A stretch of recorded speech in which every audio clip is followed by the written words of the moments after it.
Hi, I'm Breton Lorway. I'm from Princeton, Massachusetts, which is a small, earthy farm town. I grew up poking seeds into garden beds, following around my mother as she rattled off the names of wildflowers, or hiking after my father through the surprisingly dense forests of Princeton, listening to birds or finding animal tracks. On top of that, I went to nature camp for 7 years at a wildlife sanctuary 5 minutes from my house. Thanks to all this, I've fallen madly in love with the earth. As I've gotten older, I've become aware of the jeopardy my true love faces. It's terrifying to know that so much of the planet is being destroyed as we speak. For a while, I felt so helpless because I figured there's nothing a 17-year-old girl from a town nobody's heard of can do. But there is. There's something we can all do to save the planet, and it's actually quite simple. Stop buying things. Think about it. What's happening to all the healthy land and the habitats? It's being just deforested or mined or turned into industrial farmland. Where does pollution come from? Factories, which make stuff, trucks, which transport stuff, or landfills, which hold stagnant heaps of stuff. Stuff is what makes America go round. There's no denying that. We are 5% of the world's population, and yet we use 30% of the world's resources. We are a consumer-driven economy and a material-driven society.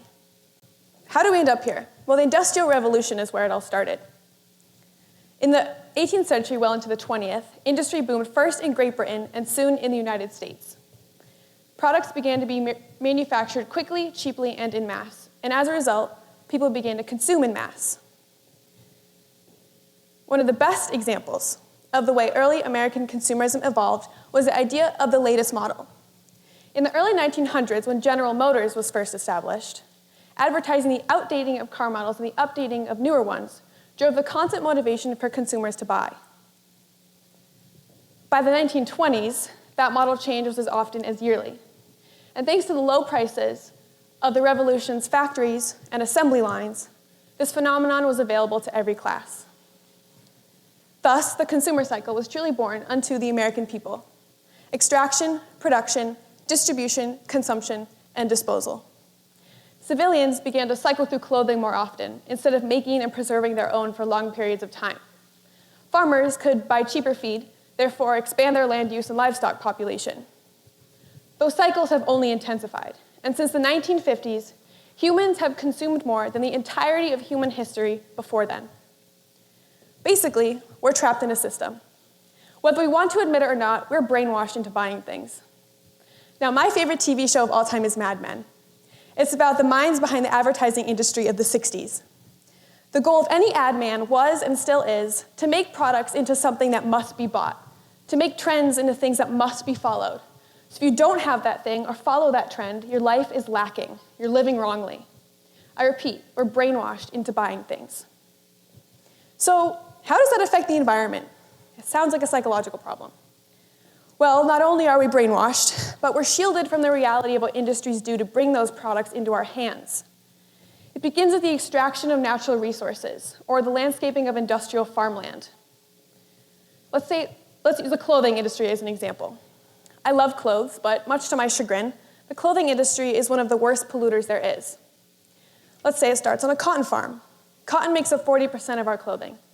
It also uses 10% of all agricultural chemicals, 25% of all insecticides. It also takes 20,000 liters of water to farm 2 pounds of cotton. Speaking of water, once cotton is farmed, the water waste from a clothing factory is unbelievably contaminated with bleaches, dyes, inks, and more. The worst part of the clothing industry, however, is actually the disposal segment of the consumer cycle. Fashion is an ever-changing market, utilizing the latest model concept exactly how it was introduced before the 20s. When new trends come out, the old one is to be thrown away. Americans alone dispose of over 68 pounds of clothing per person annually. Trace that back, and if anything, that's a lot of wasted water. Clothing aside, it would take 3 Earths to sustain us if every person lived the way an average American does. And yet, 99% of all materials are thrown out in 6 months. But this is the part we can control, because it's with what we buy or don't buy that we can make an impact. because we can limit our consumption, and we can improve our treatment of products if we do buy them. And that is an idea as old as the Industrial Revolution itself, because with the introduction of fast-paced materialism, also rose people who recognized the need to slow down and reconsider our values. Made popular by Henry David Thoreau and Ralph Waldo Emerson, Transcendentalism is the idea that divinity is present throughout every aspect of life and experience, especially nature. To Thoreau, this meant that humans could find a sense of direction, meaning, and purpose through the direct contact with living creatures, the vicissitudes of the seasons, and the varied textures of the earth. Another one of Thoreau's philosophies is to live simply. He writes, "None of the brute creation requires more than food and shelter." He saw, in the midst of the American Industrial Revolution, people becoming materialistic, distracted from the world around them by work and consumption. In 1845, Thoreau left civilization to live on the banks of Walden Pond in the woods of Concord, Massachusetts. While there, he wrote Walden, which, while examining the destructive and oppressive nature of industrialization, also warns people of the self-imposed slavery that can flow from mindlessly dedicating one's life to the never-ending pursuit of nice things. Overall, Thoreau proves that there are simpler ways to live and more important things to appreciate, like nature, that can fulfill us as humans in ways that stuff cannot. We must consider our high standards of living driven by consumer society. There are changes that can be made in our everyday lives that will not only improve our relationship with stuff, but also the health of the environment.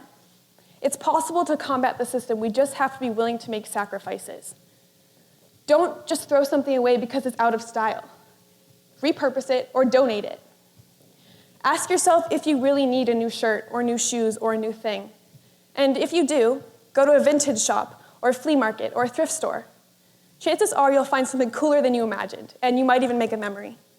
And you'll know you just saved the environment in your own little way.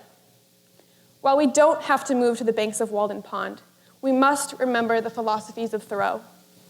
Living simply could be more fulfilling than we think. Thank you.